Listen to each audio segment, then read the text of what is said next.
You're listening to Zodiac Speaking, brought to you by AbJack Entertainment.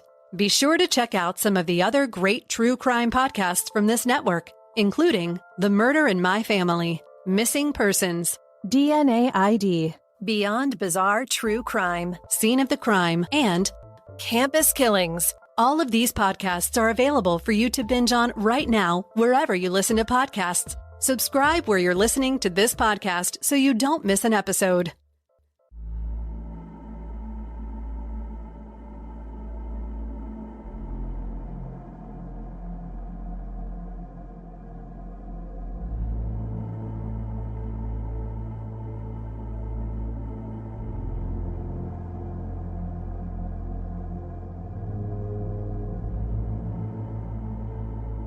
This is a Zodiac Speaking.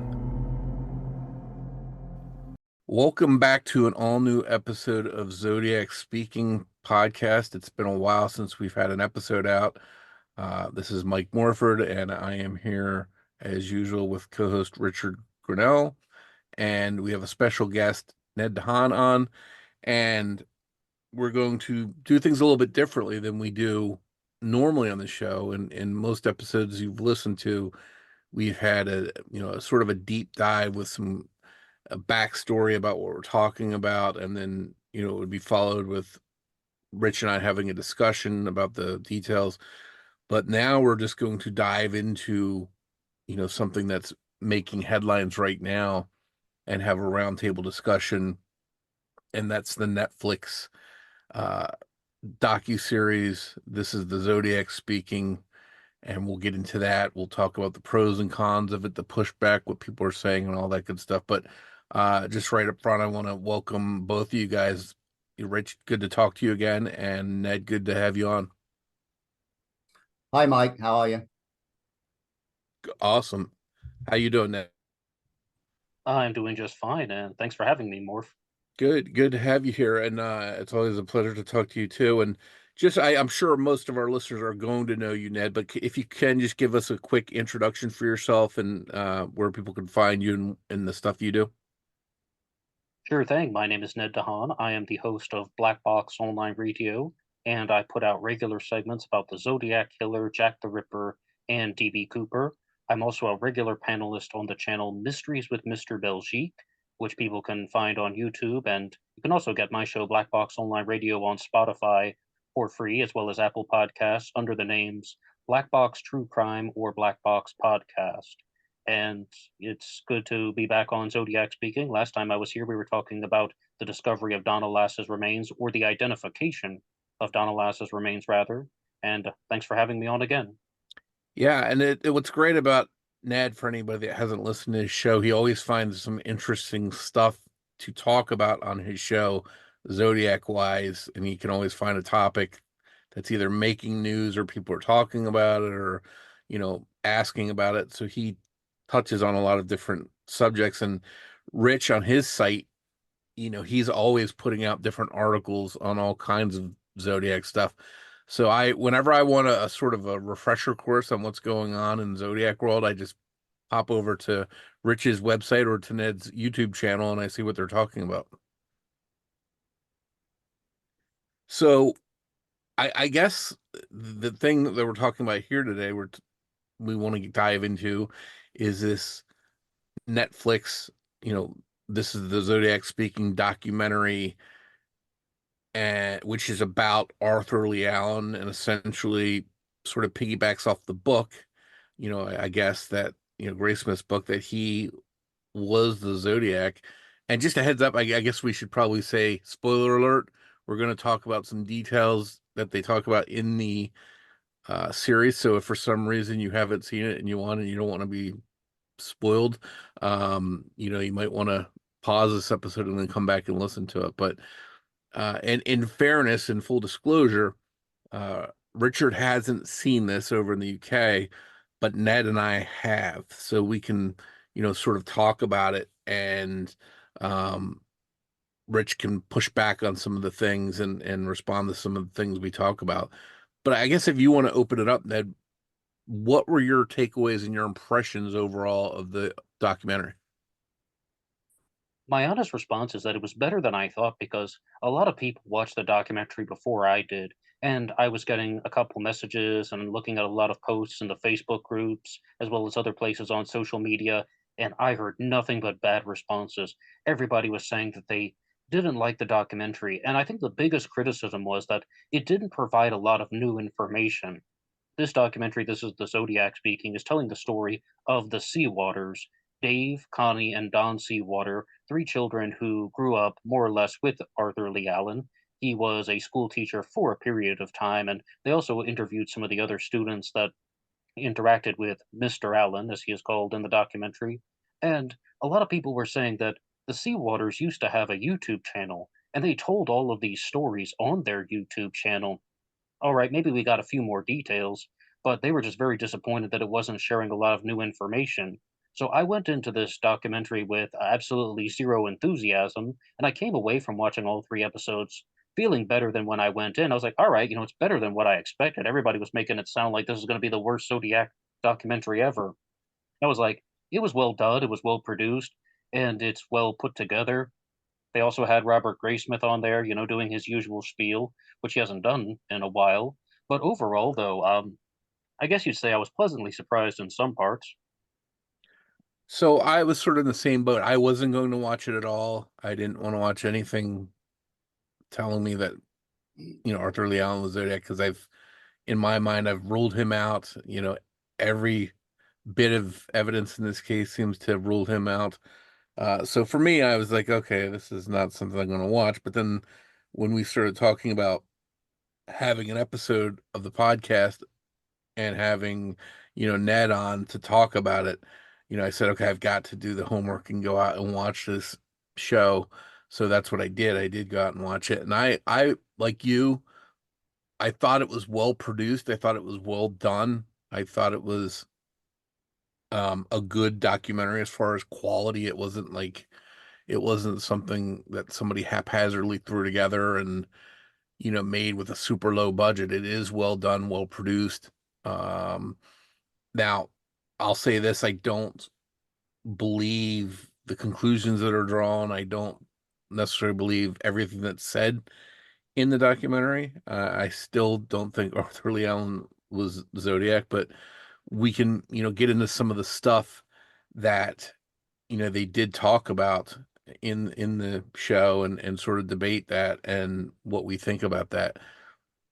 So I guess you sort of gave a good synopsis of it that was based on the Seawater siblings. What was your takeaway about everything they said, their claims? What did you think about what they had to say, Ned?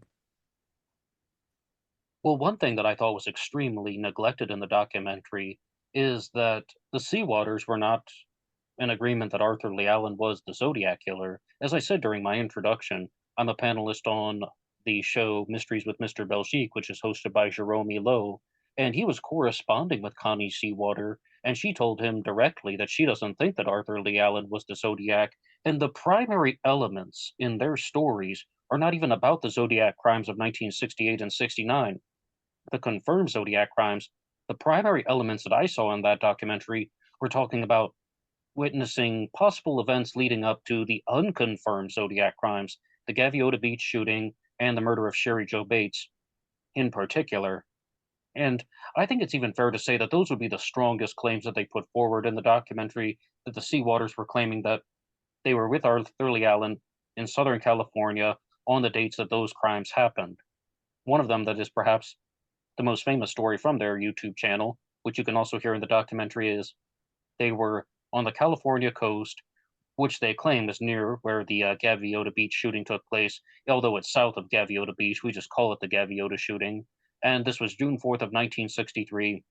And Arthur Lee Allen went to the store. He bought beer and 22 caliber long rifle Super X ammunition, multiple boxes of it, I guess, and he's just carrying it under his arm. He goes back to the car, then he drives to some place on the coast off of Route 101, and then he just goes down to the seaside for about an hour by himself. He comes back with blood on his hand and forearms, and then allegedly that's the same day of the murders of Robert Domingos and Linda Edwards.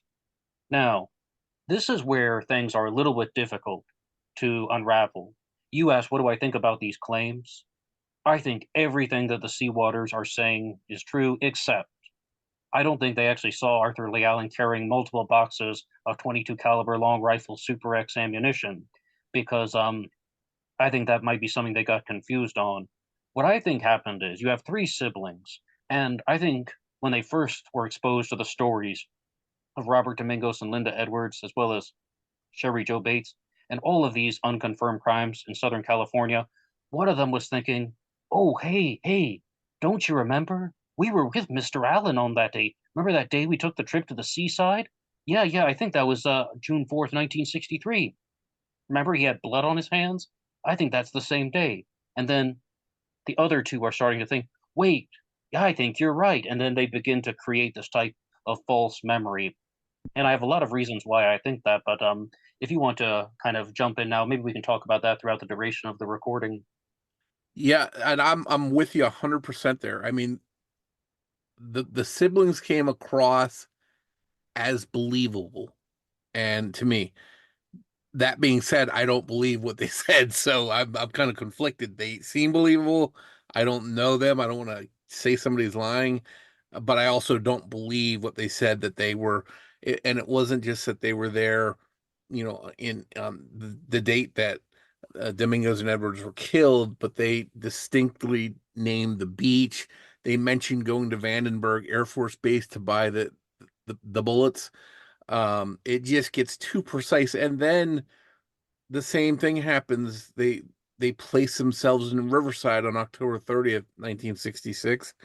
Um, to me, it's just too precise and just too outlandish that if Arthur Lee Allen was this killer, that he would bring them there. So I try to keep an open mind and say to myself, well, maybe they really did go on road trips with Allen, but maybe they're just confusing these dates, or they've talked themselves, like you mentioned, between the three of them. Maybe he said, hey, we remember that time we went down to Riverside? Maybe it was on the date Sherry Joe Bates was murdered. It just seems too precise to be, to be real. And like I said, they come across as just watching them, not knowing them at all, they seem believable. I just don't believe what they had to say.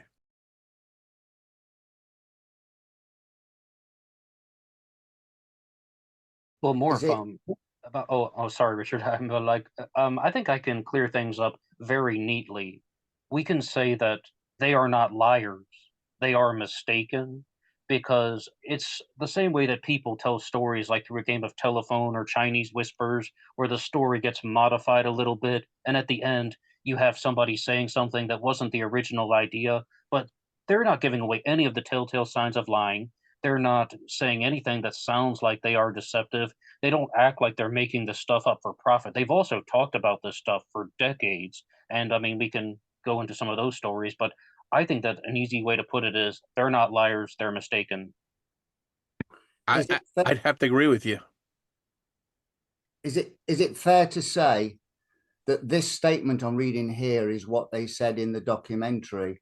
It says here, when they arrived at the beach on June the 4th, 1963, the children claimed that Allen immediately ran away and left them to play by themselves.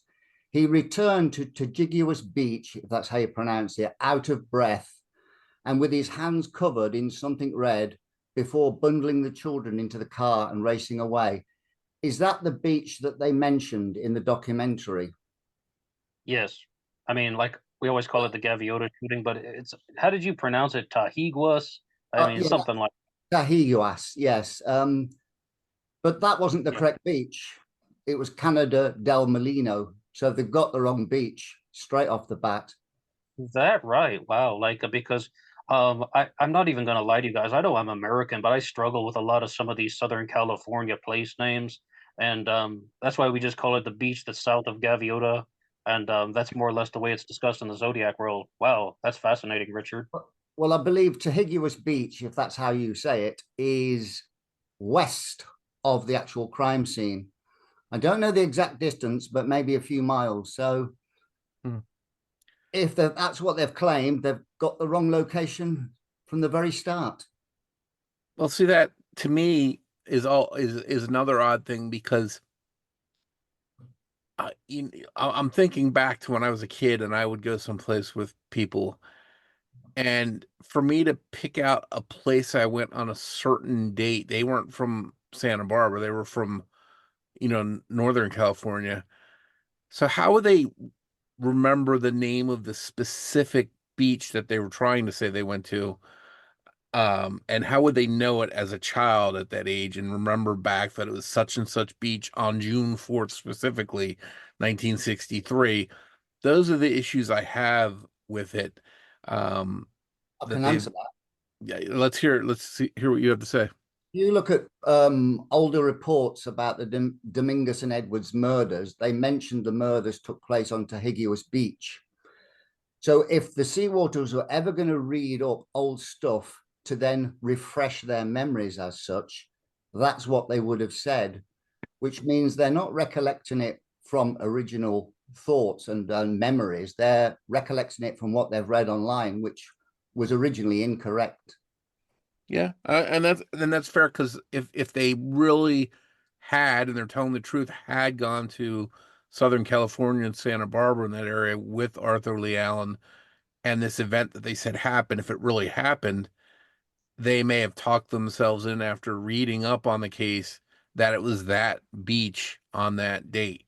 Um, but as you point out, it's not the correct beach anyway. Um, so does that throw their whole, story about that day into question? The whole Arthur Lee Allen saga is so, you've got Don Chaney that says, my friend Arthur Lee Allen told me before the first Zodiac murder that he was going to be the Zodiac and he was going to start killing people and sending letters to the press and all this stuff. And then, it, to me, that's always been so unbelievable, that if that story either has to be 100% true and Arthur Lee Allen really said that, or it's 100% a lie that Don Chaney said that he said that. I don't know which is which, but there's no in between. He either said that or he didn't say that. And then you have to think that if he said that, it really was Zodiac. But then you have him, according to this documentary, bringing these kids along with him in two suspected Zodiac murders. So if those kids were really with him in Riverside on the day Sherry Jo Bates was murdered, and in Santa Barbara when Dominguez and Edwards were murdered, and he really said all this stuff to Don Chaney, you would almost have to come away believing that he's Zodiac, and there's no other room for debate. It's either he was, or all this stuff made up against him. What do you guys think about that? Well, Oh, wait a second, Morph. I don't necessarily think that this is all made up. I mean, I'm not talking about Don Chaney, but the Seawaters. Now, after watching the documentary and after giving it some thought, what I think happened is, just to add a couple other points, Richard was reading the summary. Now, they say that they're in the car with Arthur Lee Allen. They're driving around Southern California. They stop on the coast, and Arthur Lee Allen is gone for about an hour, and he comes back with blood on his hand and forearms. And Connie Seawater gets out of the car to go and help him because she can see that something is wrong. And I mean, she will see quickly that he's bleeding. And then he just pushed her out of the way because he was mad.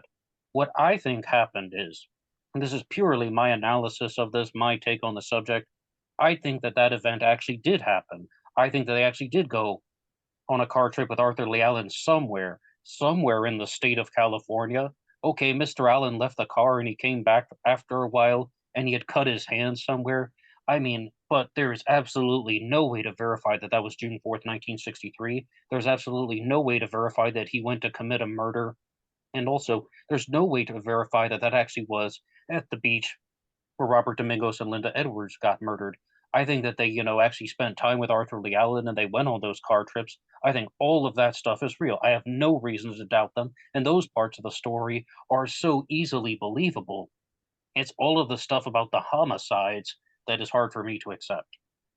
Yeah, and I, and the thing is, I think the documentary, they say it as almost fact. And correct me if I'm wrong. I don't remember them saying, "Oh, I think it was June 4th." They say it almost matter of factly like it was June 4th, you know. But and if I'm wrong, please correct me. That's the way I remember it, that they were very specific about these dates. Um, and again, I to me, if Arthur Lee Allen was really there on those dates, we'd have to almost assume he was the Zodiac. It would just be too insane not to think it was him if he was in Riverside on the date and on Santa Barbara on the date. And, you know, it, it would just be bonkers. The odds of that, if him not being Zodiac, would be minimal. But I have a challenge. I know Richard has something, so Richard can go first. I was just going to say it wouldn't prove he was a Zodiac because we don't have those crimes under the Zodiac banner for starters. So he could quite easily have committed the Riverside crime and the Dominguez and Edwards crime and still not be the Zodiac. But I would say, unless these children claim they had diaries, I don't know about you, Mike, but I couldn't throw myself back 4 or 5 decades to remember an exact date. I'm the same way. I couldn't, I mean, I tried thinking back to when I was a kid, thinking about different things I did, and I couldn't tell you a date. Like if you asked me about when I graduated from high school, I can remember the graduation, but I couldn't tell you what date it was. I could tell you it was in June of 1989, and that's about it. Um, but there's, certain things, unless it's like your birthday, it's something specific like that, where it's the day, you know, if it was Christmas, on a certain year when you turn 10, I mean, certain things might make it stand out. But June 4th, 1963 and October 30th, 1966. I mean, maybe you could, with the Bates case, you could say, oh, it was the day before Halloween. I remember it because it was the day before Halloween. But the June 4th date, especially for Dominguez Edwards, just seems so random that someone would be able to specifically remember that date. Well, to be fair, like, I mean, I'm kind of like thinking what you guys are thinking. Like, I don't remember what I had for breakfast. And also, when you are a kid, sometimes you will remember something that's completely wrong. And, like, so many times I've been thinking about something that happened when I was a kid. Yeah, that happened when I was 3 years old. I remember it so clearly. What I'm thinking about is I remembered my 3rd birthday party, and a lot of people told me that I couldn't have done that, and I actually went back, through some family photos, and I found out it was my 5th birthday party that I was thinking about. That's off by a full 2 years, which would be something that's easier for a kid to remember. And, like with the Sea Waters, like I said, I think they went on these car trips with Arthur Lee Allen. I don't think 3 kids would forget that they were with Arthur Lee Allen driving around somewhere, but I mean, June 4th, 1963 at X time in the afternoon? I don't think so. But the challenge question that I had for both of you guys is, especially for Morph after watching the documentary, where did Arthur Lee Allen get the 22 caliber firearm for the Gaviota shooting? Well, correct me if I'm wrong. Wasn't it a rifle that was determined to be the weapon in that case? Yeah, more than Well, like, Yeah, it was. It or was. mo- It was believed but to be what a was it? rifle. yeah, because there was a group of 15 casings just off the coastline, and some rifles hold 15 capacity, whereas a pistol or a gun would hold less, and they were grouped together. So it was speculated that it was more than likely a rifle.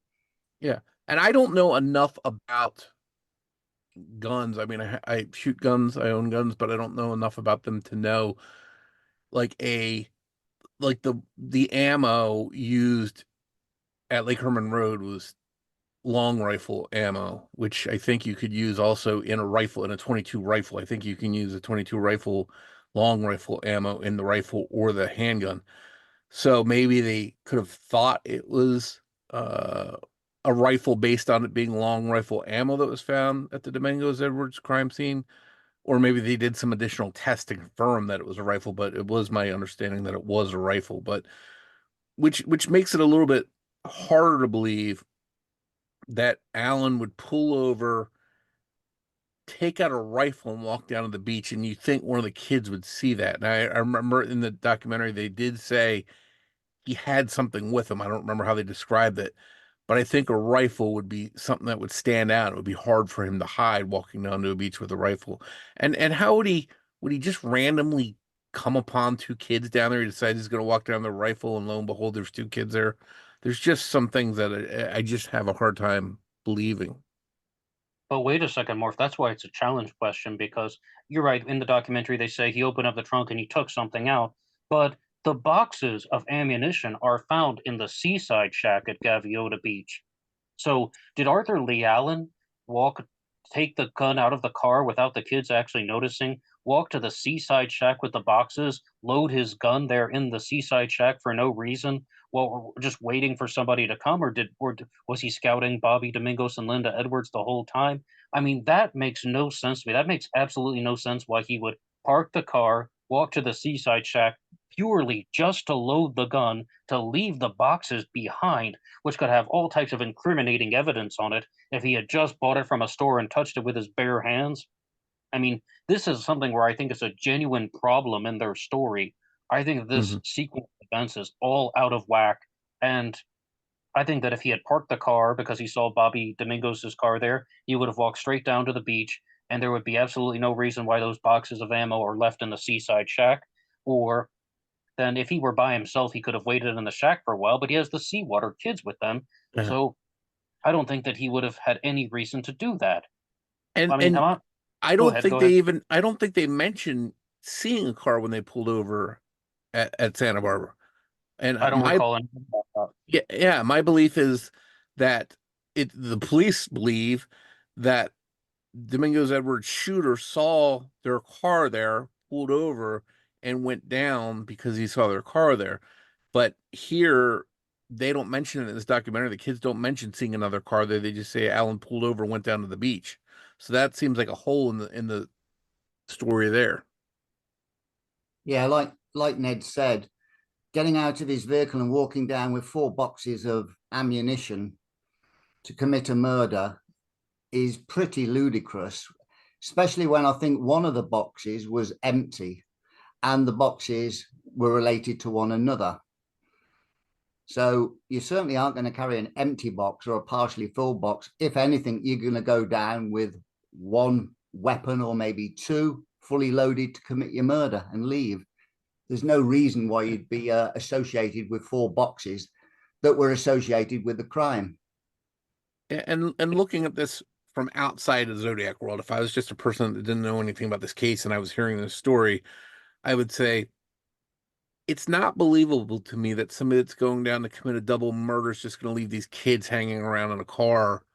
Who knows if a police officer is going to come along or somebody's going to pull over and ask if they're okay because there's no adult around. It just seems far-fetched to me that somebody would commit a murder, leave these kids up in the car for an extended period of time to be discovered, whatever to happen. And I just have a hard time accepting that that could really happen. Did the Seawaters concentrate on the non-canonical crimes to attach Arthur Lee Allen to? Did they mention anything about the canonical crimes? Oh, certainly they're mentioned, but they focused on the non-canonical ones, particularly Gaviota and Riverside. So why do you think they did that?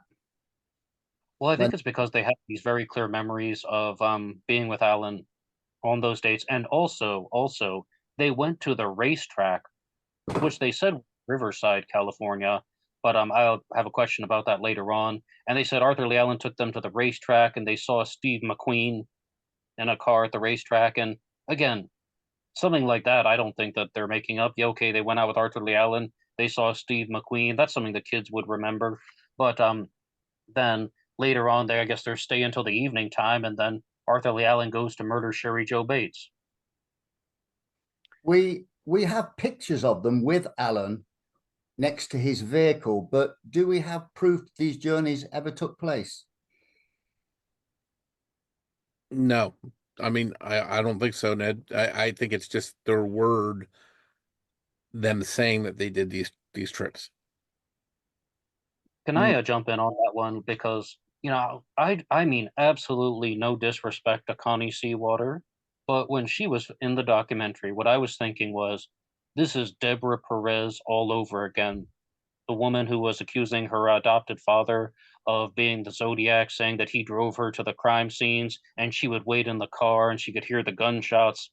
And, you know, by most people's accounts, they don't think that she was a liar. They think that she was mistaken, exactly the way I said about the Sea Waters, where somebody gets confused. Exactly what Richard said. They learn these details about the case, so then they start inventing these types of memories, and they're just mistaken.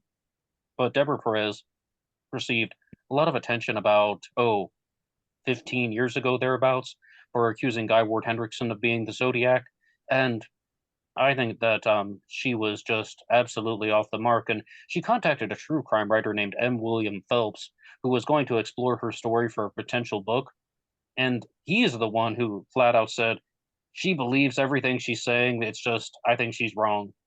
And that's ultimately why, he didn't go further with her. How how do you separate the difference between embellishment and lying, Ned? Well, I didn't necessarily use the word embellishment. I mean, people can make mistakes. With lying, I think that it's done in a calculated way, in a deliberate way. When someone is mistaken, I think it's unintentional. And how do I differentiate that with certainty? I can't. I can't tell you that the sea waters are, telling all this stuff out of the goodness of their heart. But I mean, this is what I think they are doing, because I'm really not seeing a lot that they would have to gain from this, other than, sure, you get to be mentioned on a Netflix special, but for very bad things, mind you. Yeah, and I again, just hearing them and watching them, they seem believable. I don't get the vibe from them that they're making this up, that they're just telling lie after lie. It seems like they legitimately believe it. I'm in Ned's camp. I think they did the trips with Arthur Lee Allen, and I think they've just gone back and filled in the blanks and said, remember that road trip we took? And he went down to the beach. Somehow they arrived at it being June 4th, 1963. And going to Riverside, somehow I think they've, in their minds, come to the conclusion it was October 30th, 1966. So for me, I think Ned's probably right, since they do seem sincere, that they're just conflating these dates. And the documentary, let's not pull any punches. The documentary, the storytellers, the TV people want you to come away believing Arthur Lee Allen was the Zodiac. So they paint it and they edit it to, no matter what the Sea Waters may have had a scene where they said, I can't tell you that it was June 4th, 1963. And that didn't go into the documentary because it wouldn't be as compelling. If they said anything that cast doubt, and somebody that's worked on TV, myself, I know they will selectively edit what you say so that you don't get a full telling of the story. You could ask the Sea Waters and they might tell you that, yeah, we told them we couldn't confirm what date it was, but that somehow didn't go into the documentary by the filmmakers because it wouldn't be as compelling a story. Yeah, I was surprised to hear you'd watched it, Mike, because probably like you have the same opinion as me that Arthur Lee Allen was not the Zodiac killer 100%. So I was surprised that you even gave it a chance, if you know what I'm saying. I did, only because I wanted to be more, aware of what we're talking about for this episode. That's the only reason I watched it. It was interesting. They did have a lot of never before seen Allen footage. At least I had never seen it. They did talk a lot more about his background and some of that stuff. So it was a little bit more interesting. They went into detail about the reporter that interviewed him at his home. So there were some elements of it that helped talk a little bit more about his role and everything that he did. But I also they also basically say right in the episode that he molested one of the Seawater girls. And correct me if I'm wrong, was he accused of molesting boys? Who, Alan? Yes. Yeah. Yeah. Was it boys and girls or just boys? I had thought it was boys, but maybe I'm not remembering that correctly. It was, well, He Don was- Chaney suggested he touched, there was a suggestion that he touched the daughter of Don Chaney, I think. But later on, he was supposed to have molested some boys as well. And Well, I yes, I was thought, going to say, if you're going to go talk ahead, about Ned. like victims and allegations, then yes, Arthur Lee Allen was definitely accused of molesting both boys and girls. But I think what you're talking about, Morph, is what sent him to Atascadero in '74, right, was the molestations of boys. Is that right, Richard? Say that again, Ned. What sent Arthur Lee Allen to Atascadero was the molestation of boys, right? That's correct, yeah. And was it '74 or '75? It might have been even '75, right?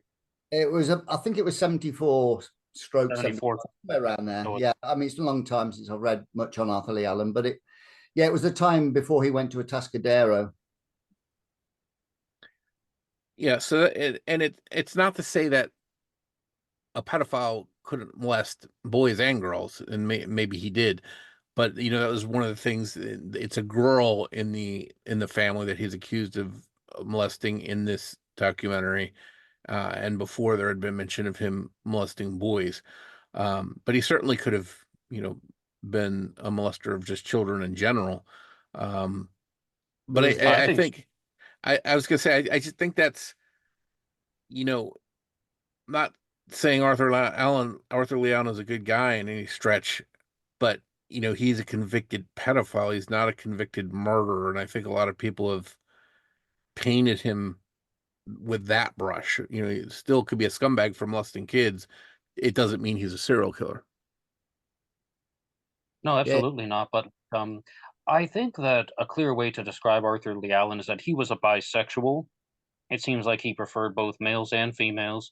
And Morph, though, in the documentary, though, there is a conversation with Dave Seawater that he has with Arthur Lee Allen about a month before he dies, when Allen confesses to drugging the children. Like Dave Seawater is saying to the effect of, "Thank you for being so good to us." He's like, "No, I have to confess something to you. I drugged you kids." And I thought that he was giving specific reference to the fact that he drugged all three of the Seawaters. But Mm. did I misunderstand that? He did come off that way to me, that they were all drugged possibly. He didn't say he molested them, but I thought that was the implication that he drugged them so that, he would have access to them. He could, and he did tell the one girl that he asked her how her life was, and she said pretty good, and he made the comment, "Oh, it must have been those good drugs that I gave you." Like her life wouldn't be good if she remembered what he did to her. Was the intimation with that. So Or the things with Zodiac, there's his crimes, maybe he got some kind of sexual gratification from them, in some sick way, but they weren't sexual in nature. He didn't rape anybody. He didn't molest anybody. He simply got in and got out, killed them quickly, and attacked quickly, and got out as fast as he could, for the most part. So, um, Arthur Lee Allen to me has never really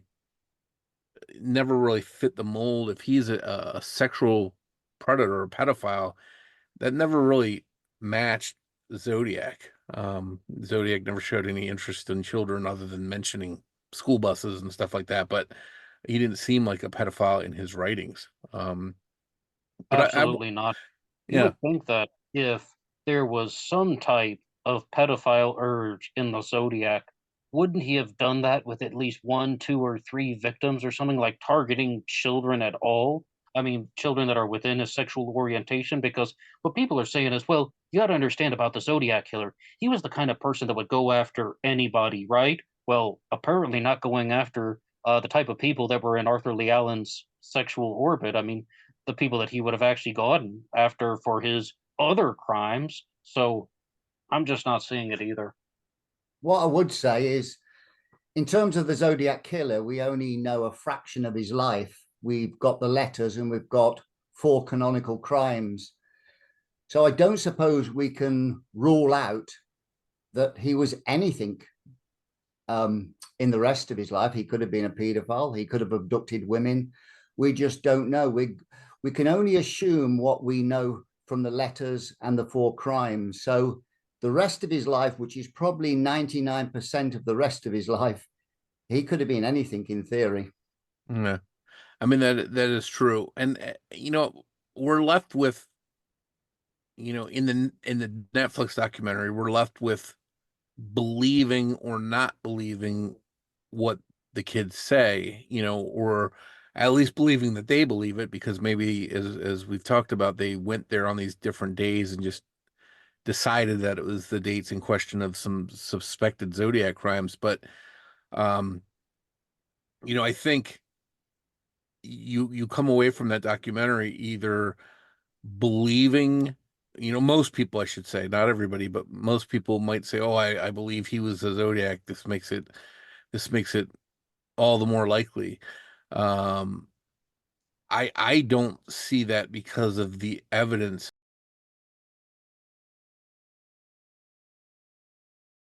Let's talk a little bit about the evidence against Arthur Lee Allen.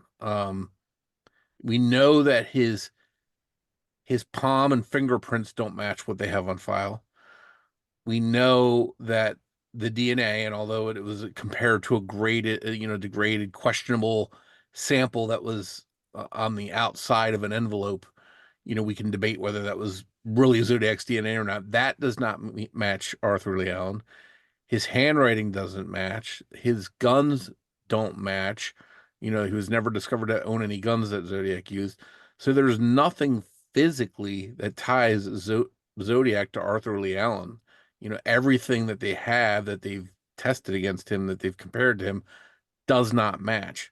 So to me, all of that tells me he's not Arthur Lee, Arthur Lee Allen is not Zodiac, but the police, especially Vallejo police, seem to be, still going down the Arthur Lee Allen rabbit hole. I'm just curious what you guys think about the evidence against Allen.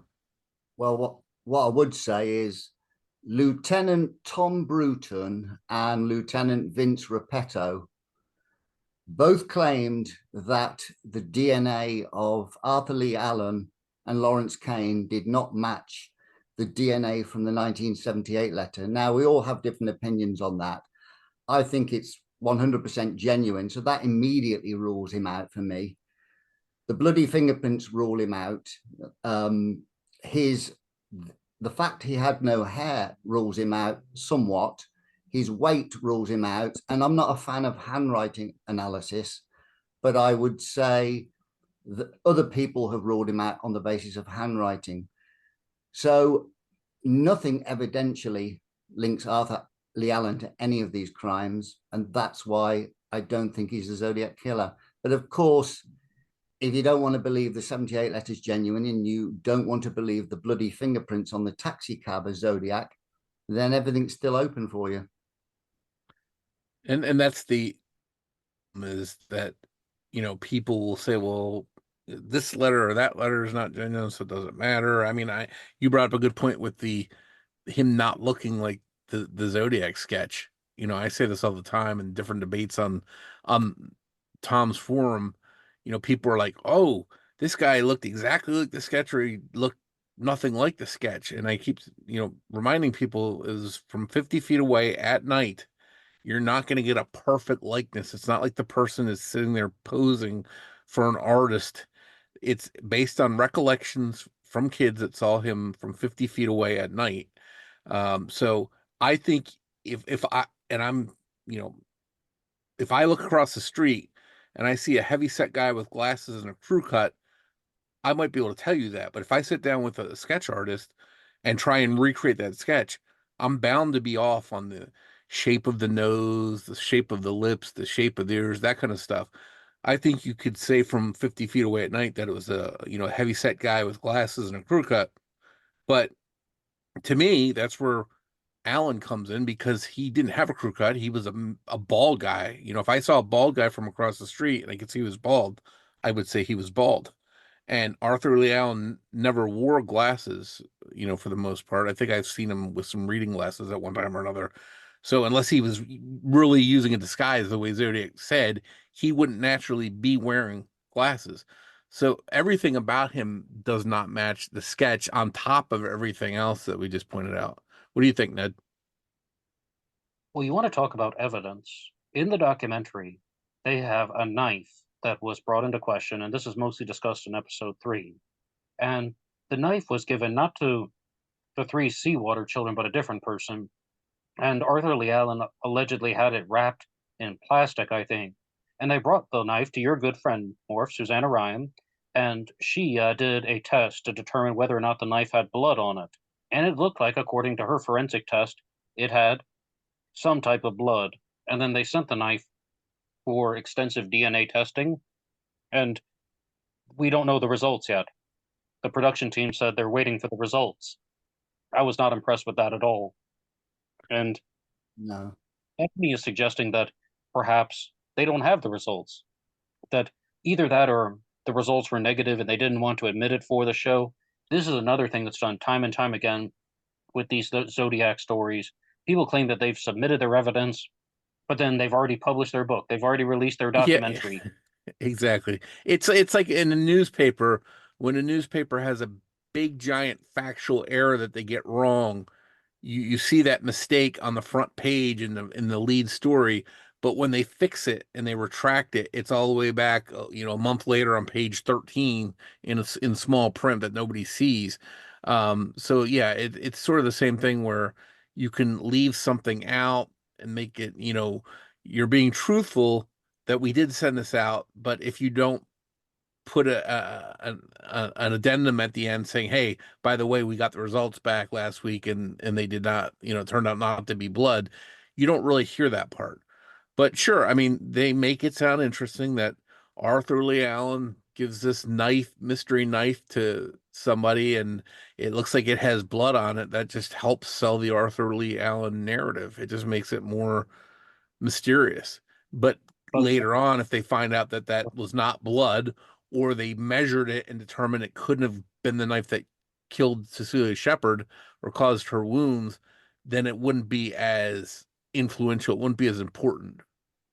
That knife is the biggest red flag in the whole documentary, from what I've read.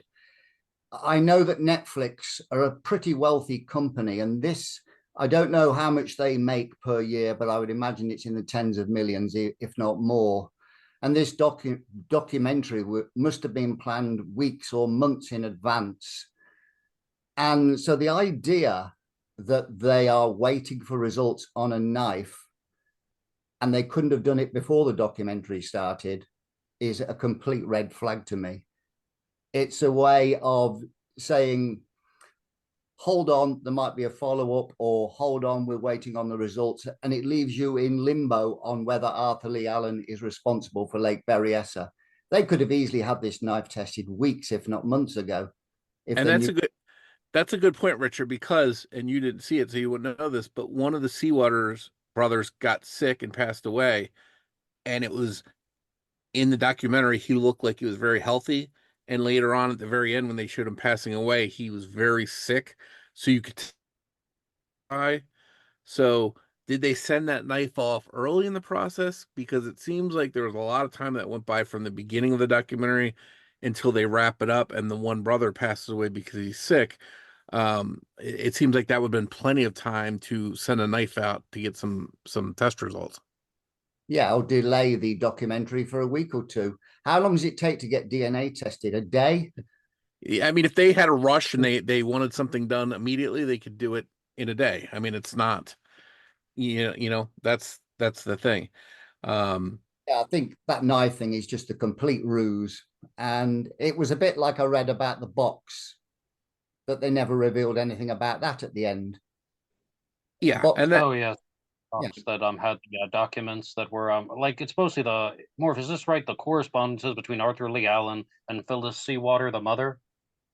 yes, yeah, there was some kind of they make some mystery around the mother, like she maybe knew more than she let on. In fact, the kids hint that she had an affair with Arthur Lee Allen, right? Am I correct in that, Ned? Because Well, if you're going to they said that she I'm went he slept over in her room, and the daughter said he went in there at night and came up the next morning. And to me, that means she was basically saying they were in there having sex, or something, that he at least slept in her room. So they hint at there being an affair. Hinting, fair enough. Okay, I didn't hear any direct statement that, oh yeah, Arthur Lee Allen and my mother were having an affair. But in all fairness, I mean, we shouldn't use the word fairness. That would make a lot of sense about why she's constantly defending him, even when he's telling the story. I have to confess, I drugged you kids. And they talk to the mother about that, and she's like, oh, that's just Mr. Allen telling stories. He always did that stuff. That would make sense about why she would be constantly in denial about something like that, and also about why she has this man around her kids for so long. I mean, that's really not a normal thing to do with a family friend. But yeah, implication, fair enough. Direct statement, I didn't hear that though. Yeah, Yeah.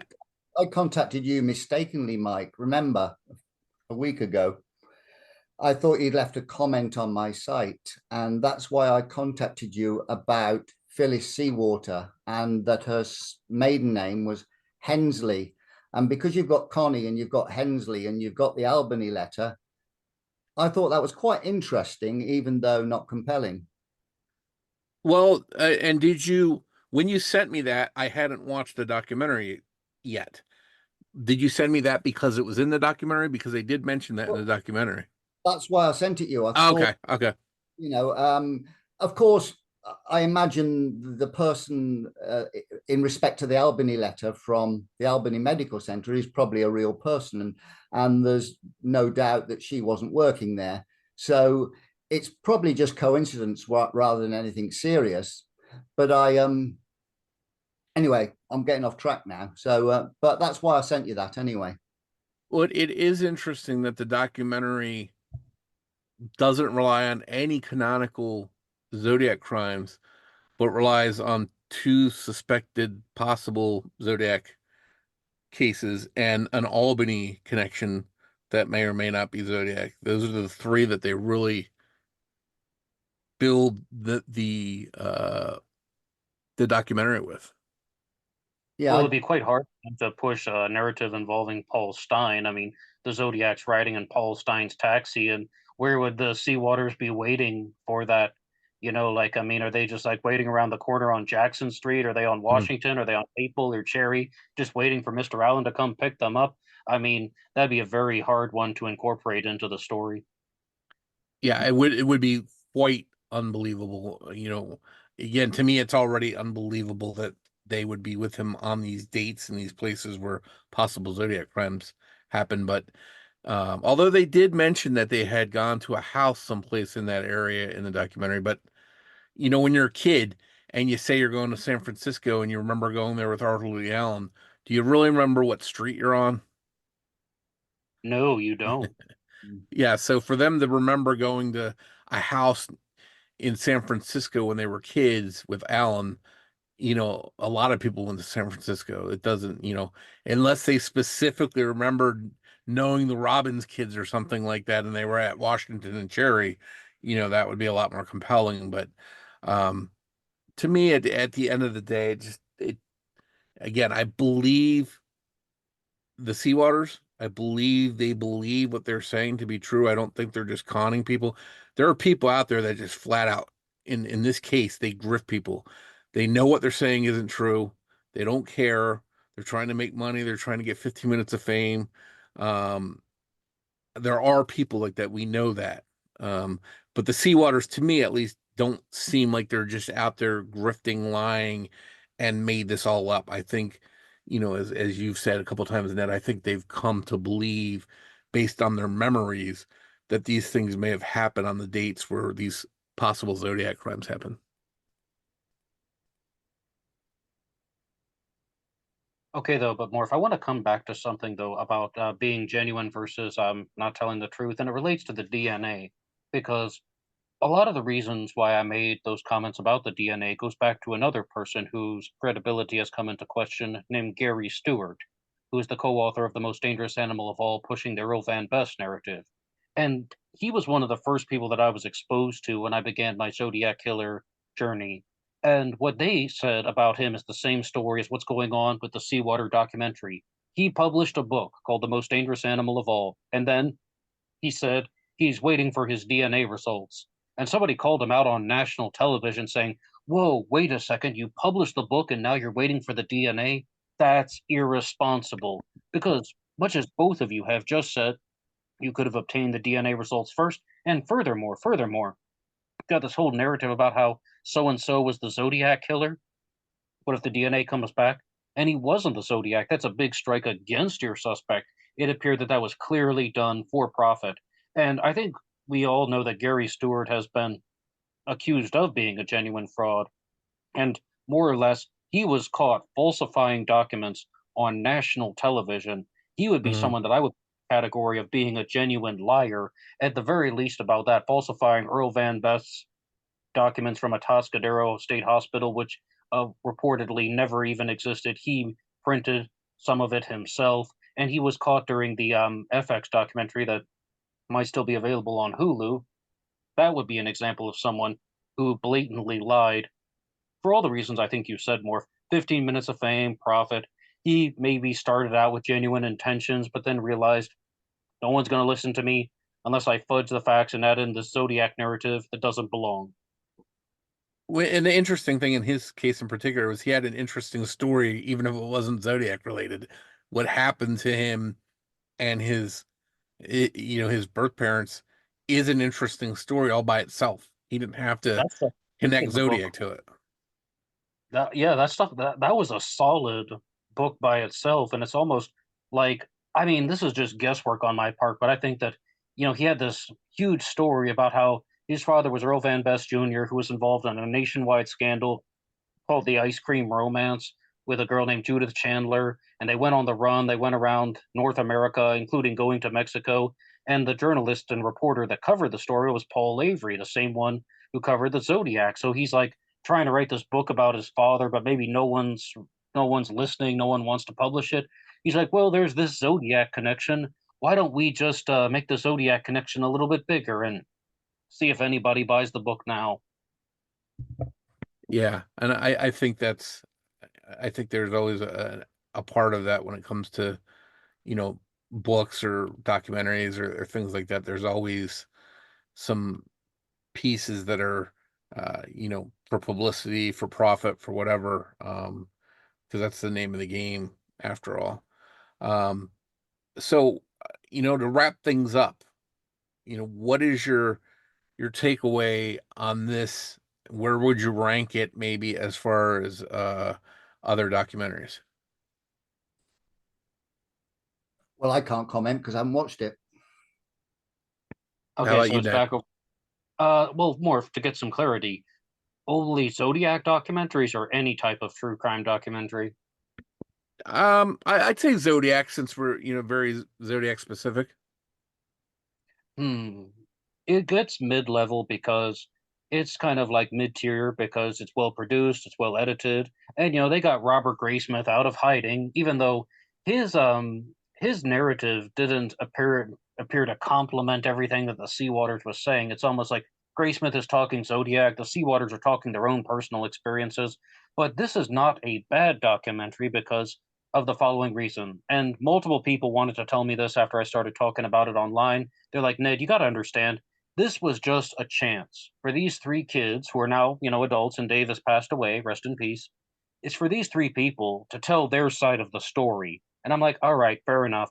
I'm not convinced of everything that they're saying, but in terms of a storytelling documentary, it gets lots of points for that. As far as everything Zodiac related, it does not get a lot of points. So I put it, maybe 5 out of 10, 50%. What would we say? 2 out of 4 stars. That's where it stands for me. What do you think, Morph? Yeah, I'd be right there with you. I thought it was well produced, well made. It was definitely something that was to be put on Netflix, and if you put a piece of garbage on Netflix, people are gonna, you know, be outraged. So it was done well. Again, I come away thinking these kids had experiences that they've somehow tied to possible Zodiac crimes, and I just, you know, my gut feeling is that they were not, they weren't in Santa Barbara on June 4th, 1963, or in Riverside on October 30th, 1966. That's what my gut's telling me. But for my go-to documentary this is the Zodiac Speaking, the Fincher uh 2007 documentary is still one to me that just doesn't try and push any suspects or theories. It just lays out the case and the idea. And I always recommend, if you're going to check out a documentary, that's the one that I always recommend people to. I think the primary objective of most documentaries is to make money. And I think when that's your primary objective, you want to sell a narrative or a slant rather than be objective, because it makes for better viewing. Well, because I do know some filmmakers do not make a lot of money. That's a little known thing, that most documentary filmmakers do not make much money. It's the Netflixes that buy them from them that they're the ones that make the money. Whereas documentary films makers, for the most part, they just want to tell a story. They don't go into it with, they're on shoestring budgets a lot of the time. Now, if it's a documentary sanctioned by Netflix, if Netflix comes to a filmmaker and says, "Hey, you're going to make us this masterpiece and spare no expense, we're going to give you as much help as you need," that's a little bit different. But most documentaries do, they don't have money in mind, because most of them don't make a lot of money. But um, there's all kinds of different ones, some good, some bad. I suppose Okay, it but depends you how said high you're. profile the Go ahead, company. Richard. I suppose it depends how high profile the company is. Yeah, and then whether they have a budget, and whether they're, again, if somebody is passionate about, I don't know, um, cactuses, and they go out into the desert and they make this documentary about cactuses and the life of cactuses and stuff like that. Probably not something that's going to make a lot of money. It's not something they're going to sell on Netflix. Um, that's more of a passion project, and that's what a lot of documentary filmmakers do, are passion projects that are important to them and not for money. But we know that there are some that are made with profit in mind. Okay, then what I was going to say is that your go-to documentary was "This Is the Zodiac Speaking" from 2007, right? I Yep. would have to say my go-to documentary would be "The Myth of the Zodiac Killer" that was done in two parts on Peacock that came out in 2023. The reason why is that has been out for over a year now, and it still has people in pure outrage. It still has people up in arms, and it has made such a big impact on certain individuals.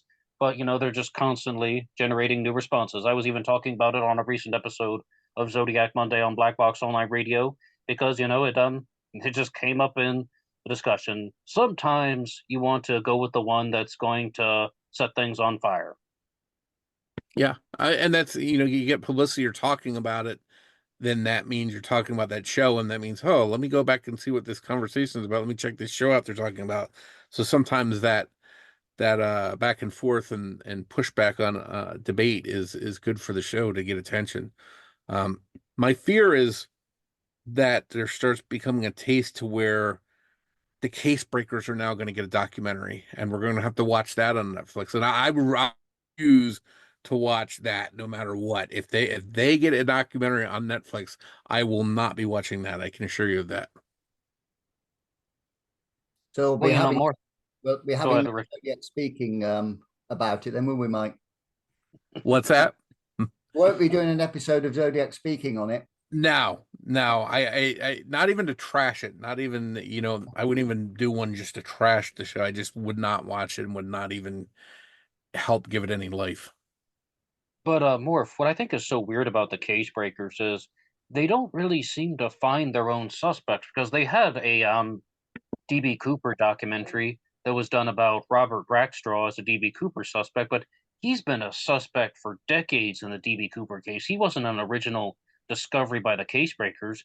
Moreover, with the Zodiac killer mystery, the case breakers didn't find Gary Francis Post as their Zodiac killer suspect.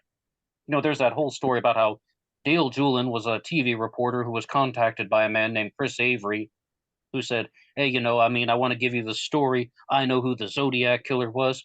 And the case breakers took that story, and then they were the ones that publicized it.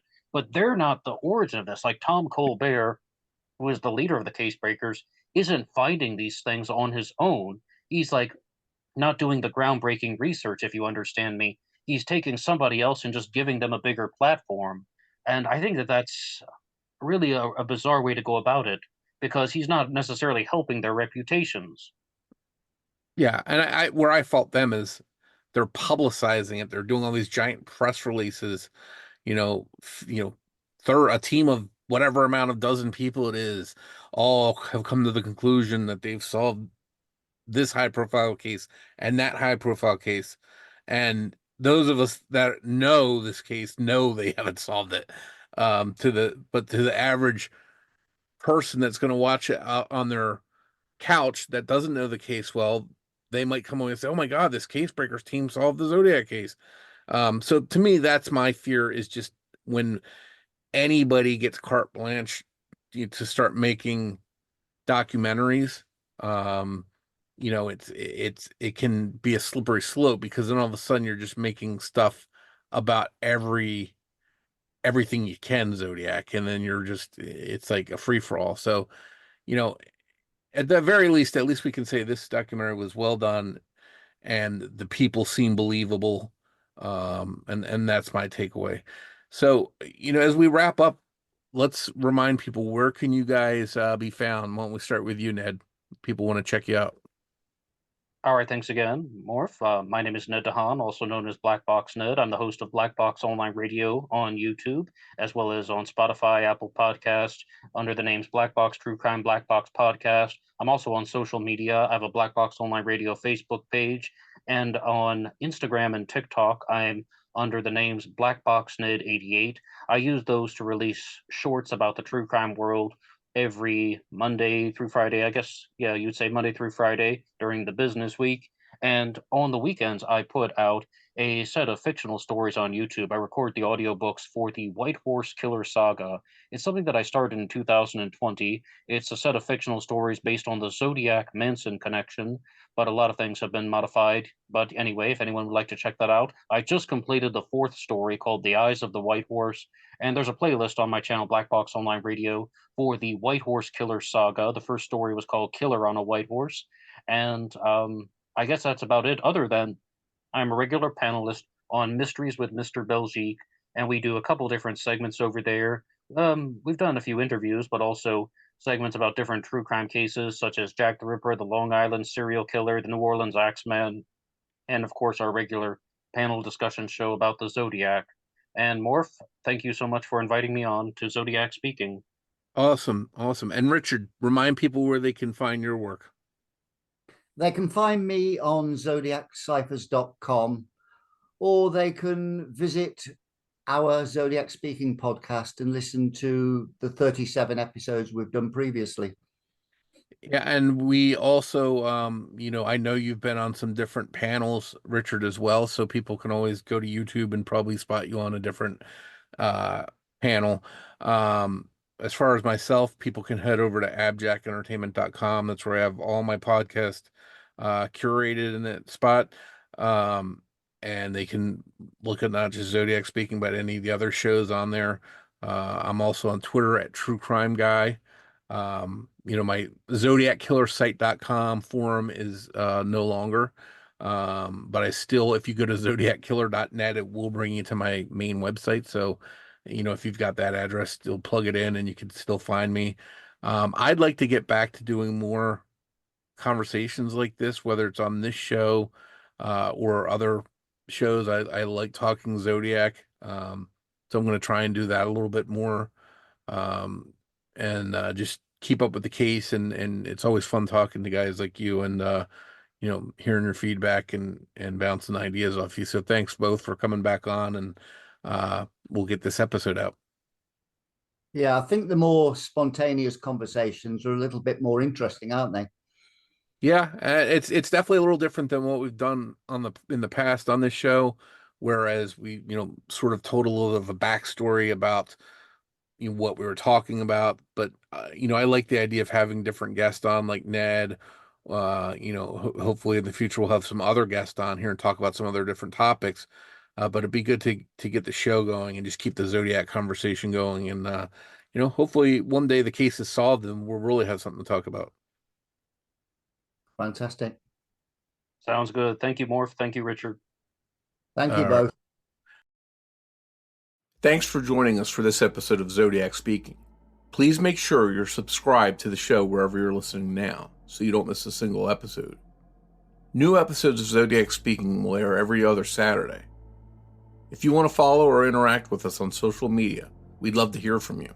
You can find Zodiac Speaking on Twitter with the handle @PodcastZodiac, or you can search Facebook for Zodiac Speaking Podcast.